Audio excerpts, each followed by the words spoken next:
বৈশাখ মাসের ব্রত, হরিশ মঙ্গলচণ্ডী ব্রত।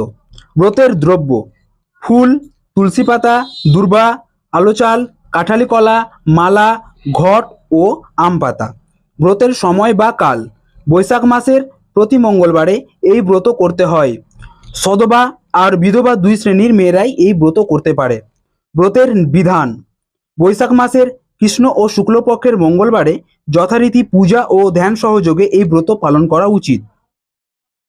ব্রতের কথা: এক গ্রামের এক গয়লা বউ সেই গ্রামেরই এক ব্রাহ্মণীর সঙ্গে সই পাতিয়েছিল। এদের মধ্যে ভাবও ছিল খুব। প্রত্যেকবার বৈশাখ মাসে ব্রাহ্মণী হরিশ মঙ্গলচণ্ডীর ব্রত করতেন আর গয়লা বউ তার ব্রত করা দেখত। এইভাবে কিছুদিন যাবার পর গয়লা বউয়েরই এই ব্রত করার ইচ্ছা হলো, আর সে ব্রাহ্মণীকে জিজ্ঞেস করলো যে এই ব্রত করলে কি ফল হয়। ব্রাহ্মণী তার কথা শুনে বললেন, এই ব্রত করলে জীবনে কারুর চোখে জল পড়ে না, উল্টে তার সারা জীবন কেটে যায় খুব আনন্দে। গয়লা বউয়ের এই আনন্দ ধরে না, সে ধরে বসলো ব্রাহ্মণীকে আর বলল যে সেও এই ব্রত করতে চায়। ব্রাহ্মণী গয়লা বউ অনেক বোঝালেন। তিনি বললেন, তুমি পারবে না সই, এই ব্রত করা খুবই কঠিন। কিন্তু গয়লা বউ তার কোনো কথাই শুনতে চাইল না। সে শেষ পর্যন্ত ব্রাহ্মণী বাধ্য হয়ে তাকে ব্রতের সব কথা বলে দিলেন। এরপর বৈশাখ মাস পড়ার সঙ্গে সঙ্গে গয়লা বউ এই হরিশ মঙ্গলচণ্ডীর ব্রত করতে আরম্ভ করে দিল। এইভাবে দুটো ব্রত করার পরই মা মঙ্গলচণ্ডীর তার ওপর দয়া হলো, আর সঙ্গে সঙ্গে ঐশ্বর্য, সুখ ও সমৃদ্ধিতে ভরে উঠল গয়লা বউয়ের সংসার। এর আগে গয়লা বউ খুবই গরিব ছিল। এখন তার এত ধন দৌলত হবার ফলে সে কেমন যেন ব্যতিব্যস্ত হয়ে পড়ল। সে আর সহ্য করতে পারল না তার অবস্থার এই পরিবর্তন। এখন খানিক কাঁদবার ইচ্ছে হতে লাগলো তার, কিন্তু যার এত ঐশ্বর্য তার কান্না আসবে কেমন করে।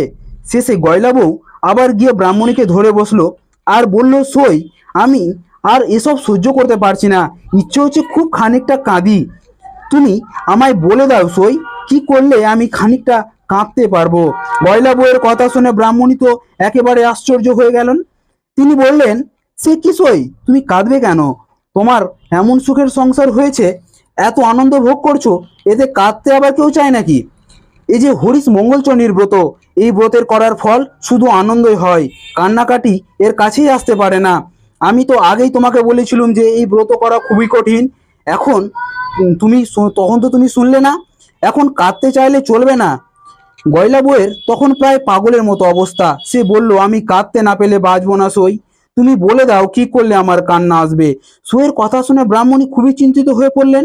কি বলবেন কিছু ভেবে পেলেন না। এমন সময় তার চোখে পড়ল দূরে একটু চাষের ক্ষেত, সেখানে অনেকগুলো লাউ আর কুমড়ো ফলেছিল। ব্রাহ্মণী গয়লা বউকে বললেন, যাও সই, ওই ক্ষেতটা দেখা যাচ্ছে খুব লাউ আর কুমড়ো ফলেছে, ওখানে ওই খেতে গিয়ে লাউ কুমড়োগুলোকে তুলে নাও আর গাছগুলোকে একেবারে ছিঁড়ে খুঁড়ে দাও।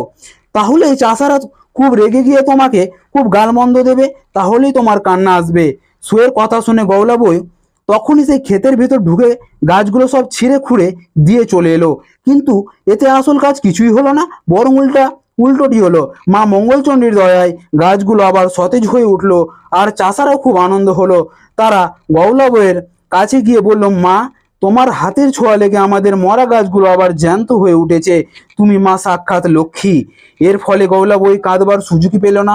সে তার সইকে গিয়ে সব কথা জানান। ব্রাহ্মণী বুঝলেন যে মা মঙ্গলচণ্ডীর দয়াতেই এটা হয়েছে। তিনি তখন গয়লা বউকে বললেন, দেখো সই, ওই দূরে পাহাড়ের ধারে রাজার হাতিটা মরে পড়ে আছে, তুমি ওখানে গিয়ে হাতিটার গলা জড়িয়ে ধরে খুব কান্নাকাটি করো, তাহলে রাজার লোকেরা ভাববে যে তুমি হাতির দাঁত চুরি করতে গেছো। তখন তারা তোমায় খুব মারধর করবে আর তুমিও খুব কাঁদবার সুযোগ পাবে। কিন্তু এবারেরও কোনো কাজ হলো না। গয়লা বউ হাতিটার গায়ে হাত দিতেই হাতিটা বেঁচে উঠলো।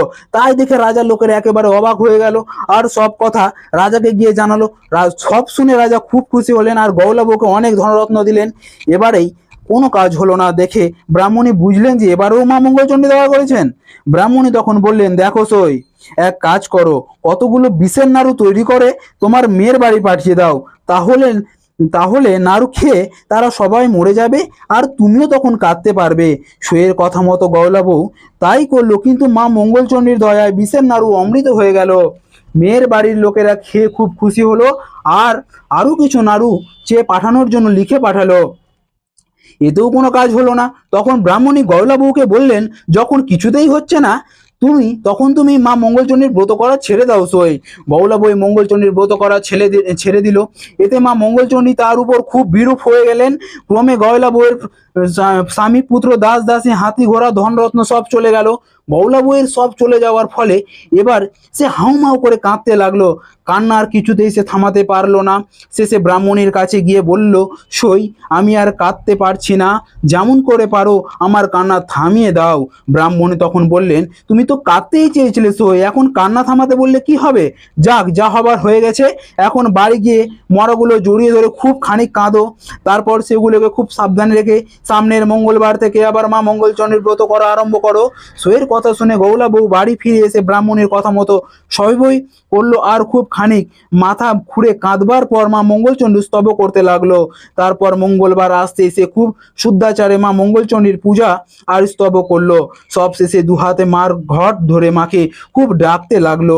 এমন সময় সে শুনতে পেল কে যেন বলছে, আর কখনো এমন কাজ করিস না, যা তোর কোনো ভয় নেই, এই ঘটের জল মরাগুলোর গায়ে ছিটিয়ে দে, তাহলেই সবাই বেঁচে উঠবে। ঘটের জল ছিটিয়ে দেওয়ার ফলে গয়লা বউয়ের সবাই মা মঙ্গলচণ্ডীর দয়ায় বেঁচে উঠলো আর তার আগের অবস্থাতেই ফিরে এলো। গৌলা বউ তখন খুব শুদ্ধাচারে মার ঘরটি তুলে রেখে ছুটে গেল ব্রাহ্মণীর কাছে, তাকে সব কথা জানালো আর তার পা জড়িয়ে ধরে আশীর্বাদ চেয়ে নিল। এদিকে গয়লা বউয়ের এই অবস্থার পরিবর্তনের ব্যাপার দেখে পাড়াশুদ্ধ সবাই অবাক হয়ে গেল আর গয়লা বউকে ধন্য ধন্য করতে লাগলো। ব্রতের ফল। হরিশ মঙ্গলচণ্ডীর ব্রত যেই নারী করে, সব দুঃখ চোখের জল মা তার হরে।